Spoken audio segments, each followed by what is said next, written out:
Then the Lord sent a great wind on the sea, and such a violent storm arose that the ship threatened to break up. All the sailors were afraid, and each cried out to his own God. And they threw the cargo into the sea to lighten the ship. But Jonah had gone below deck, where he lay down and fell into a deep sleep.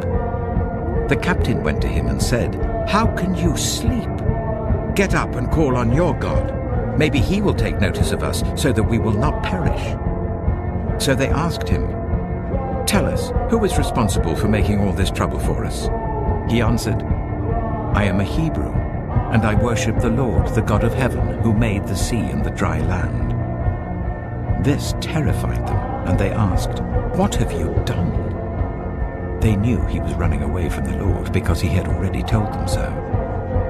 The sea was getting rougher and rougher, so they asked him, "What should we do to you to make the sea calm down for us?"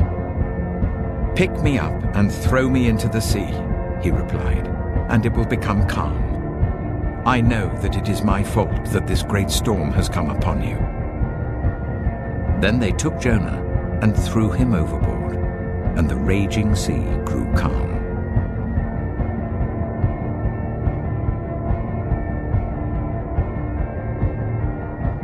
Now the Lord provided a huge fish to swallow Jonah, and Jonah was in the belly of the fish 3 days and 3 nights.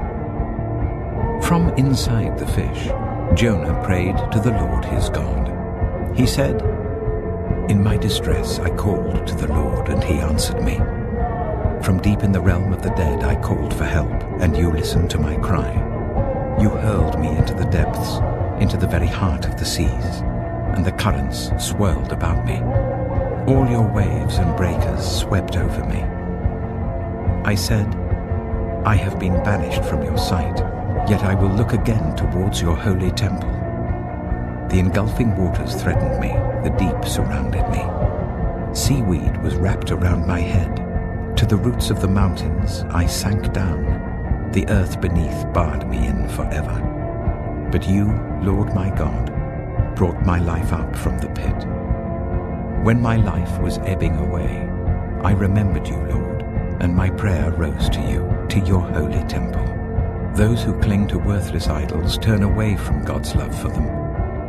But I, with shouts of grateful praise, will sacrifice to you. What I have vowed, I will make good. I will say, salvation comes from the Lord.